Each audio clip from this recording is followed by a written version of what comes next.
Hi everyone. आशा करता हूँ आप सभी अच्छे होंगे, कुशल मंगल होंगे। आज हम फिर एक नई स्टोरी के साथ, जो कि चैप्टर 30 सन है। सन यानी बेटा। कहने को तो ये एक नई स्टोरी है, पर नई नहीं है। ये सेकंड लास्ट चैप्टर है रॉबिन्सन क्रूसो लेवल 2 का, जो कि एंड होने वाला है। इसका एक चैप्टर और बचा है जो फाइनल होगा। तो फाइनली वाइफ का जिक्र आ चुका है। शुरू करते हैं आज की story. I needed some time to prepare for the journey. मुझे कुछ समय की ज़रूरत थी अपनी यात्रा के लिए तैयार होने में। I had to think about what to take with me. मुझे सोचना था क्या मुझे अपने साथ लेना है, क्योंकि इनके पास जहाज़ आ चुका था और ये जीत चुके थे। जो बाकी रिविलियन थे, एक को जान से मार दिया था और एक को घायल करके उसको जहाज़ पे डाल लिया था। फाइनली ये दोनों जीत चुके थे और बाकी जो कैप्टन था और एक व्यक्ति और था उसका असिस्टेंट, वो सब रॉबिन्सन क्रूसो के साथी बन चुके थे। तो उसी के आगे से ये चैप्टर शुरू हो रहा है। I had to think about what to take with me. मुझे सोचना था कि मुझे क्या अपने साथ लेना है। इन फैक्ट, वास्तव में, I didn't need to take many things. वास्तव में मुझे ज़्यादा चीज़ें लेने की ज़रूरत नहीं थी। I decided to take my dog, my parrot, my book and some other small things. मैंने फ़ैसला किया। I decided to take my dog, मैंने अपने कुत्ते को लेने का फ़ैसला किया। माई पैरट, अपने तोते को जिसका नाम पॉल था। माई बुक, जो उन्होंने वहाँ लिखी थी। And some other small things, और कुछ अन्य छोटी छोटी चीज़ें। I also took the money, मैंने पैसा भी ले लिया। Gold and silver which I found in the ships, जो सोना और चांदी था वो उन्होंने ले लिया जो उन्हें जहाज़ पर मिला था। Found in the ship. They were finally useful to me, वे अब आखिरकार वे अब मेरे लिए उपयोगी थे। I meet with the prisoners again, मैं फिर से कैदियों से मिला। प्रिजनर्स होता है कैदी। I showed them my corn and my animals, मैंने उन्हें अपने मक्का और अपने जानवर दिखाए। And I told them about the island, और मैंने उन्हें इस द्वीप के बारे में बताया। Then I went on board the ship, फिर हम जहाज़ पर चले गए। बोर्ड द शिप मतलब किसी चीज़ पे चढ़ना, बोर्ड चढ़ना। Then I went on board the ship, फिर हम जहाज़ पर चले गए। We left the island on the 19th of December 1686, हमने द्वीप को छोड़ दिया 19 दिसंबर 1686 को हमने द्वीप को छोड़ दिया। It was 27 years 2 months and 19 days since I first stood on the island. 27 साल 2 माह 19 दिन हो चुके जब पहली बार मैं इस द्वीप पर आया था। इतना टाइम हो चुका, 27 साल 2 माह 19 दिन हो चुके जब मतलब पहली बार रॉबिन्सन क्रूसो इस द्वीप पर आए थे। First we went to the island where Friday's people lived, पहले हम उस टापू पर गए जहाँ फ्राइडे के लोग रहते थे। The Spanish and पोर्तगीज sellers were very happy when they सा अस, स्पेन और पुर्तगाली नाविक हमें देखकर बहुत खुश हुए। जब उन्होंने हमें देखा तो वो काफ़ी खुश हुए। दे वर हैप्पी, वे खुश थे। That we had a ship, वे खुश थे कि हमारे पास एक जहाज़ है। Now we didn't have to build a new ship, अब हमें नया जहाज़ बनाने की ज़रूरत नहीं थी, क्योंकि पहले जो सोच रहे थे कि 6 मंथ बाद, क्योंकि पहले जो सोच रहे थे कि वहाँ से कुछ लोग और आ जाएंगे और हम जहाज़ बनाना शुरू करेंगे। उन्होंने वहाँ काफ़ी सारा खाना भी इकट्ठा किया था ताकि वो जब जहाज़ बनाए तो उस समय कुछ कमी ना पड़े। अब वो खुश थे कि उन्हें जहाज़ नहीं बनाना। We could go to Europe, हम यूरोप जा सकते थे। My dog was very happy too, मेरा जो कुत्ता था वो भी काफ़ी खुश था। वैन ही सा one of the Spanish sellers, जब उसने एक स्पेनिश सेलर को देखा वह काफ़ी खुश था। He ran to him very quickly, वह उसकी तरफ काफ़ी तेज़ी से दौड़ा। ही जम्प्ड ऑन हिम, वह उसके ऊपर कूदा। ही वॉज एक्सट्रीमली हैप्पी, वह अत्यंत प्रसन्न था या वह काफ़ी खुश था। ये कुत्ते के लिए बात चल रही है। ही वॉज एक्सट्रीमली हैप्पी, वह काफ़ी खुश था। The Spanish sailors was his owner, जो स्पेनिश नाविक था वो उस कुत्ते का मालिक था। He was very happy too, वह भी काफ़ी खुश था। He started to cry when he saw his dog, उसने रोना शुरू कर दिया जब वह अपना कुत्ते को देखा। He started to cry when he saw his dog, वह रोने लगा जब उसने अपने कुत्ते को देखा। It was a very emotional meeting, यह बहुत ही भावुक मुलाकात थी या बहुत ही भावनात्मक मुलाकात थी कुत्ते की और उस व्यक्ति की। The sailors started to prepare for our journey across the ocean, नाविक समुद्र के पार हमारी यात्रा की तैयारी करने लगे। जब वो मिले उसके द्वीप पर तो वहाँ से जो नाविक थे उन्होंने तैयारियां शुरू कर दी कि अब हमें समुद्र पार करना है। ओशियन होता है समुद्र। Friday had to make a decision, Friday को निर्णय लेना था या फ्राइडे को फैसला लेना था। मेक ए डिसीजन फैसला लेना, फ्राइडे को फैसला लेना था। He could stay with his people, वह अपने लोगों के साथ रुक सकता था। और he could go to Europe with me, और या फिर वो मेरे साथ यूरोप चल सकता था। उसके पास दोनों ऑप्शन थे और उसमें उसे जो फ्राइडे लड़का था जिसकी जान बचाई थी फ्राइडे के दिन, उसे फैसला लेना था या तो वो यहाँ रुक जाए अपने लोगों के साथ या मेरे साथ यूरोप चले। He needed some time to think about it, उसे कुछ समय की ज़रूरत थी इस बारे में सोचने के लिए। We stayed on the island one night, हम एक रात द्वीप पर रुके।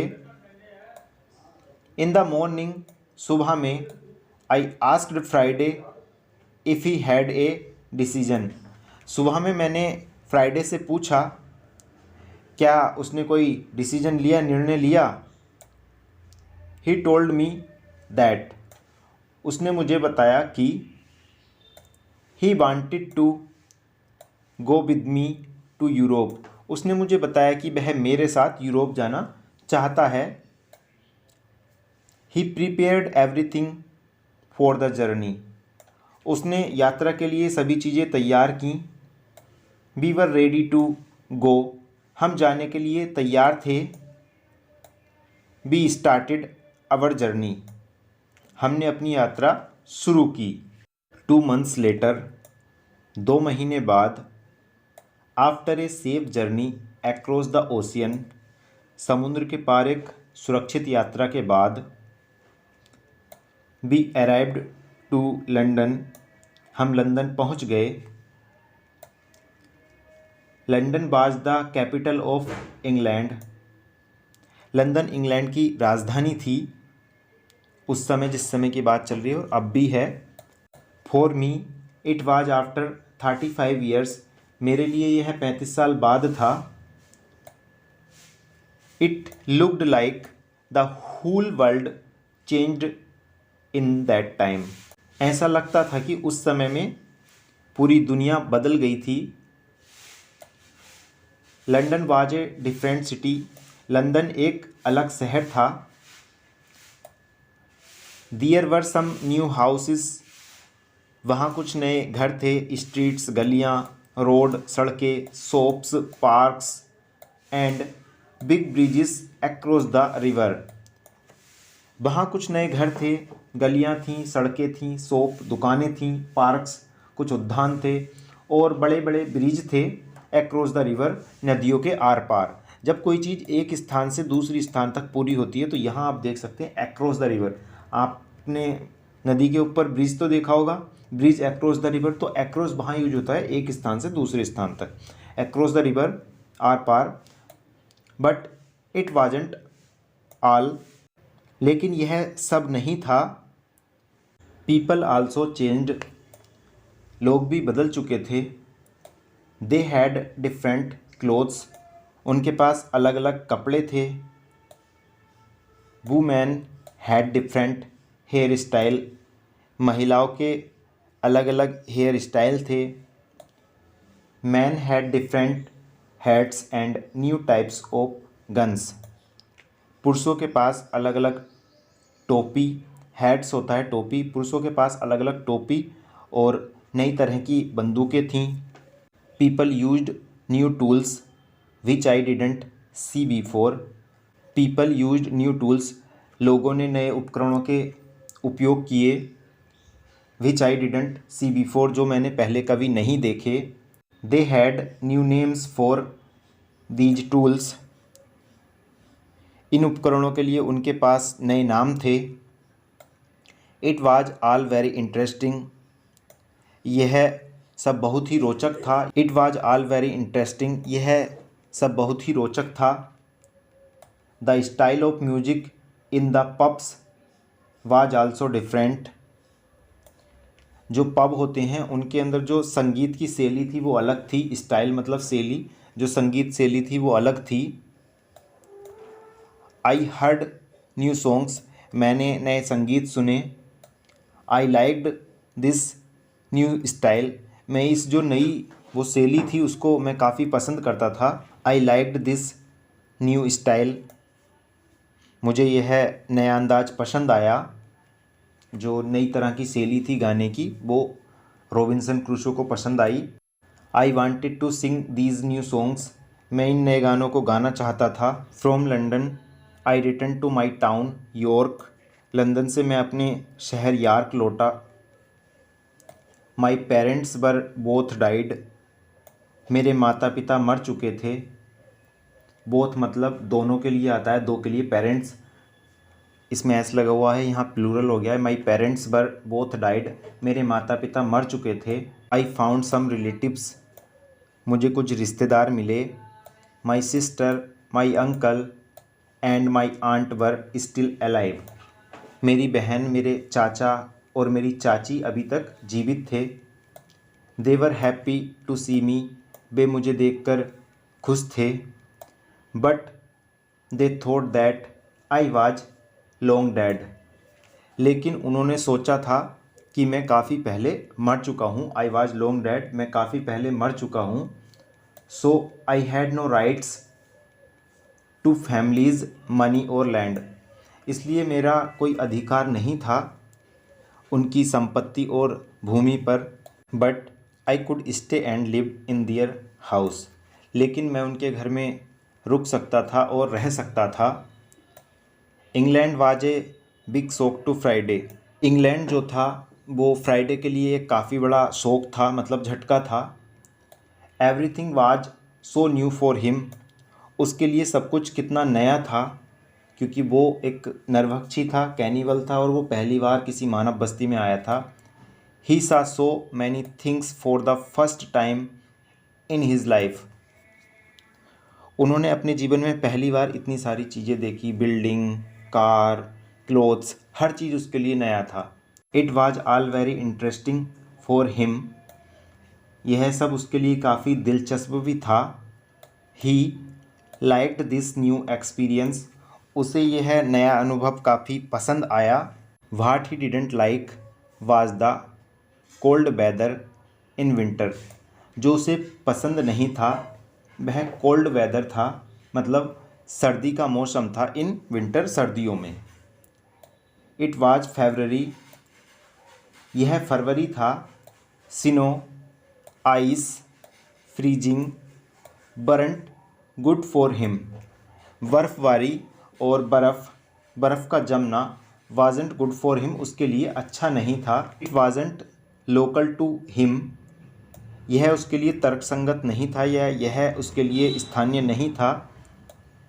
Y they lived in such conditions, कि हम ऐसी परिस्थिति में क्यों रह रहे हैं, उसके लिए यह तर्कसंगत नहीं था, वो समझ नहीं पा रहा था, क्योंकि वहाँ कभी सर्दी हो ही नहीं थी उसके द्वीप पर, जो कि समुद्र से लगे हुए जितने भी क्षेत्र होते हैं वहाँ कभी सर्दी नहीं होती। जैसा कि मैं मुंबई में रहता हूँ, मुंबई में जब भी बीच पे जाता हूँ तो वहाँ कभी सर्दी होती ही नहीं, और ना ही कभी गर्मी होती। हमेशा पंखे भी चलते रहते हैं और लोग कंबल भी ओढ़े रहते हैं। ऐसी सिचुएशन रहती है जो लोग समुद्र के पास रहते हैं। यही कारण था कि फ्राइडे ने इतना लंबा समय बिना कपड़ों के वहाँ काट लिया। I told him that in summer the weather is much better. मैंने उसे बताया कि गर्मियों में मौसम बहुत अच्छा होता है, much better. I sent a letter to Brazil. मैंने ब्राज़ील को एक पत्र भेजा। I still knew the address very well. मैं अभी भी पता अच्छी तरह जानता था। I wanted to contact people in Brazil. मैं लोगों से संपर्क करना चाहता था जो ब्राज़ील में थे, जैसे उसके ससुराल वाले, उसके ससुर, उसकी बीवी, वो सब ब्राज़ील में थे। I wanted to know if my wife was still alive. मैं जानना चाहता था कि मेरी जो पत्नी है वो अभी तक जिंदा है या जीवित है। I wanted to know if my plantation still existed. और मैं जानना चाहता था जो मेरी खेती है वो अभी तक मौजूद है, अस्तित्व में है। But I didn't know what to expect. लेकिन मुझे नहीं पता था कि क्या उम्मीद करूं, क्या उम्मीद रखूं। इन सब में से पत्नी जिंदा है, खेती होगी या नहीं होगी, वो नहीं जानता था कि क्या उम्मीद रखे। कनेक्शन बाज ब्रोकन मैनी ईयर्स एगो। संपर्क काफ़ी साल पहले टूट चुका था, क्योंकि जब वो वहाँ से चले गए थे और जहाज़ वहाँ टूट गया। लगभग उनको कितना टाइम लगा, वहाँ 27 साल लगे वहाँ से आने में। इनमें मई के महीने में I got a letter and some packets from my wife. मई के महीने में मुझे कुछ पत्र मिले और कुछ पार्सल्स मिले फ्रॉम माई वाइफ, मेरी पत्नी की तरफ से। सी रोड दैट, उसने लिखा कि she was waiting for 10 years. उसने लिखा कि वह 10 साल से इंतज़ार कर रही थी। Then she stopped believing that I was alive. फिर उसने यह विश्वास करना छोड़ दिया कि वह जीवित है। 10 साल से वह इंतज़ार कर रही थी कि वो लौटेगा लौटेगा। सी मैरिड अगेन, उसने दूसरी शादी कर ली। And she had a family, और उसका एक परिवार था। ये लेटर की लैंग्वेज है, नॉर्मली हम पढ़ सकते हैं। सी मैरिड अगेन, उसने फिर से शादी कर ली। And she had a family, और उसका एक परिवार है। But her new husband died 2 years ago. लेकिन उसका जो नया पति था वो 2 साल पहले मर चुका है। I also got a letter from my wife's father. मुझे एक पत्र मेरी पत्नी के पिता की तरफ से भी मिला। He took care of my plantation. उन्होंने मेरी खेती बाड़ी का ध्यान रखा। इन हिज लेटर, अपने पत्र में। He wrote detailed calculations. अपने पत्र में उन्होंने विस्तार में गणना की या गणना लिखी। Of the expenses and profit from the plantation. खर्च और लाभ की फ्रॉम द प्लांटेशंस, जो खेती से हुआ था। ड्यूरिंग ऑल दीज ईयर्स, इन 27 साल के दौरान जो भी खेती से लाभ या खर्च हुआ था उस सब की गणना उन्होंने उस पत्र में लिखी। They both sent me many nice presents. उन दोनों ने मुझे काफ़ी अच्छे उपहार भेजे। नाइस प्रेजेंट मतलब प्रेजेंट होता है उपहार। उन दोनों ने मुझे काफ़ी अच्छे उपहार भेजे। They sent some nice skins and a little box full of gold. They sent some nice, यहाँ स्कीन का अर्थ मुझे तो समझ में नहीं आया, यहाँ थोड़ा मिस्टेक से कुछ और लिखा हुआ होगा, क्योंकि स्किन रहती है हमारी त्वचा, और त्वचा भेजी नहीं जाती। अगर हाँ किसी जानवर वगैरह की होती तो भेजी जाती, वो वैल्यूएबल होती है। मे भी हो सकता है क्योंकि गोल्ड भेजा है। They sent some nice skins and a little box full of gold. उन्होंने मुझे कुछ खाले भेजी और एक छोटा बॉक्स भेजा जो कि स्वर्ण से भरा हुआ था, सोने से भरा हुआ था। They also sent me some boxes of sugar to sell. उन्होंने मुझे कुछ संदूक भी भेजे या बॉक्स टाइप के भेजे, शुगर मतलब चीनी के, टू सेल बेचने के लिए। एक चीज़ तो देखी होगी, जो ससुर लोग होते हैं काफ़ी ज़्यादा ध्यान रखते हैं। यहाँ उन्होंने 35 साल तक का हिसाब लिख के रखा था और काफ़ी ईमानदार भी होते हैं अपने दामाद के प्रति। मेरे भी काफ़ी ईमानदार हैं। My wife had also a big surprise for me. मेरी पत्नी ने मेरे लिए एक सरप्राइज़ भी रखा था। सी रोट दैट, उसने लिखा कि आई हैड ए सन, उसने लिखा कि मेरा एक बेटा है। इट वॉज ग्रेट न्यूज़, यह बहुत अच्छी खबर थी। He was born 8 months after I left Brazil. वह 8 माह बाद पैदा हुआ, जब मैं ब्राज़ील को छोड़कर जा चुका था तब वह पैदा हुआ 8 महीने बाद। He was now a big man, अब वह एक बड़ा आदमी है। And he wanted to meet me, और वह मुझसे मिलना चाहता है, मतलब रॉबिन्सन क्रूसो से मिलना चाहता है। So many things happen to me in a short time. इतने कम समय में मेरे साथ बहुत सारी चीज़ें घटित हुई। इट वाज शॉकिंग, यह हैरान करने वाला था, यह चौंकाने वाला था। It was shocking. I wanted to cry, मैं रोना चाहता था। Then I wanted to laugh, और फिर मैं हंसना चाहता था। All the emotions were too much for me, मेरे लिए यह सब भाव काफ़ी ज़्यादा थे। इमोशंस होता है भावनाएं। I wasn't able to be calm, मैं शांत नहीं हो पा रहा था। I wasn't able to be calm, मैं शांत नहीं हो पा रहा था। आई स्टूड अप, मैं खड़ा हो गया। आई सेट डाउन, मैं बैठ गया। आई स्टूड अप अगेन, मैं फिर से खड़ा हो गया।